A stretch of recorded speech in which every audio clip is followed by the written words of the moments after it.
Welcome to the Hollywood Scholar. I'm Jed Morgan. In recent days and all the live streams that I participate in, we've talked a lot about the financial viability of Disney and whether or not it's as secure as they present it to be as the big overarching juggernaut corporation that it appears to be. And a lot of that has been thrown into question. The security financially of it has been thrown into question by the recent stock drops, the recent investigation of the numbers to realize that Disney Plus is not a successful platform, that one of their biggest Marvel shows that they're so proud of only got just over 2 million views with Loki, but that is such a small percentage of an overarching subscriber base that it's just so minuscule that it can't be profitable. And then when you take into account how Phase 4 has barely made $5 between all the movies that they've released, and the possibility that Disney Star Wars has never been profitable to them.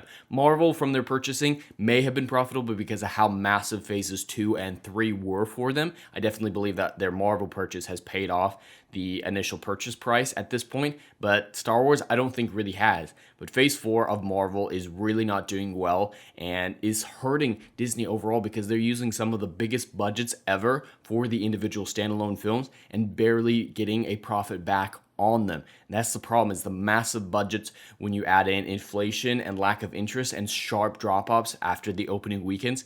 It's struggling. Marvel and Disney are struggling. And nothing is more exciting to me than that, because go woke, go broke. They have been around forever. Now it's time to find out. And I can't wait to see how devastating this find out phase of Disney is. But with the recent release of Black Panther 2, we have some of the initial opening weekend numbers. Now, these are good. They're decent. I never said they wouldn't be. I actually thought that it would be one of the best in Phase 4. My initial predictions a few weeks ago was that it was going to make around Thor Love and Thunder numbers, around $750 million.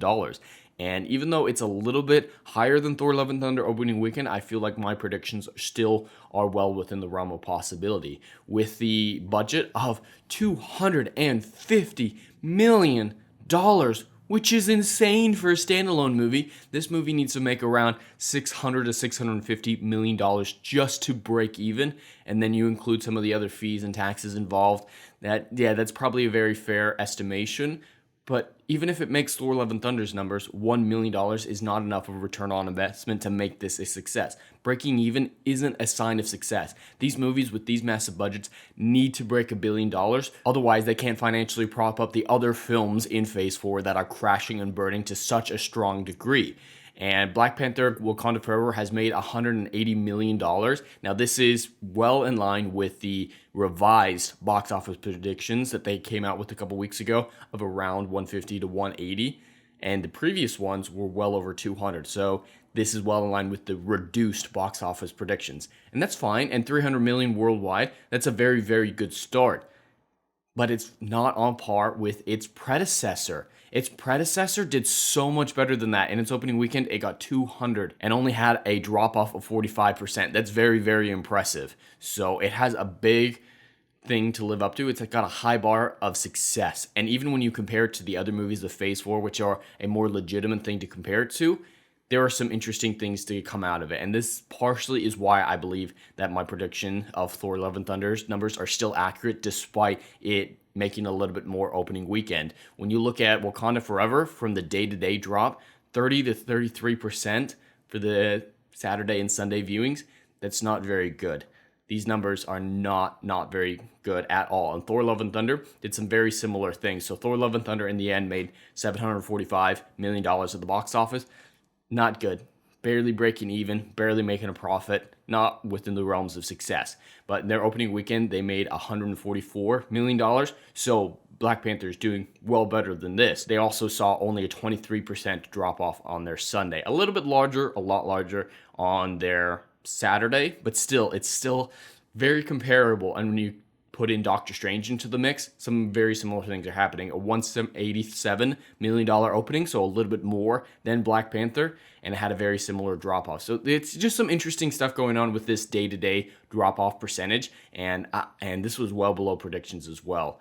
It ended up making only $950 million, not crossing that $1 billion mark, not technically a success for what they needed to be. Black Panther is not going to cross $1 billion. I will say that now firmly with these numbers.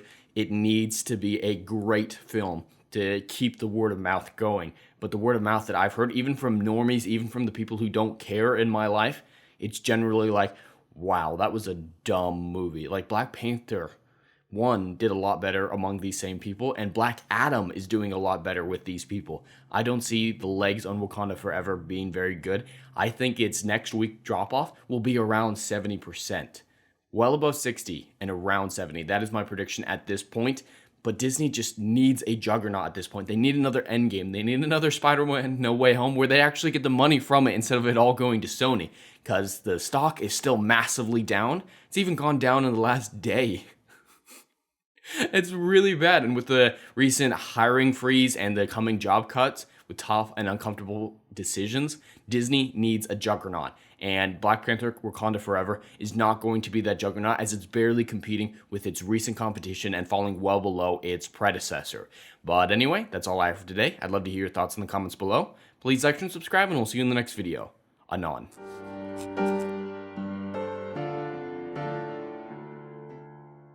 If you like what I do here and want to see good, compelling stories that Hollywood will no longer give you, check out my book series, Odyssey of a Phoenix, a mythological epic about philosophy, morality, and modern-day mental illness issues. Books 1, Down in Flames, and Book 2, Apocalypse Then, currently on sale. Book 3, Kill the Dark, coming soon.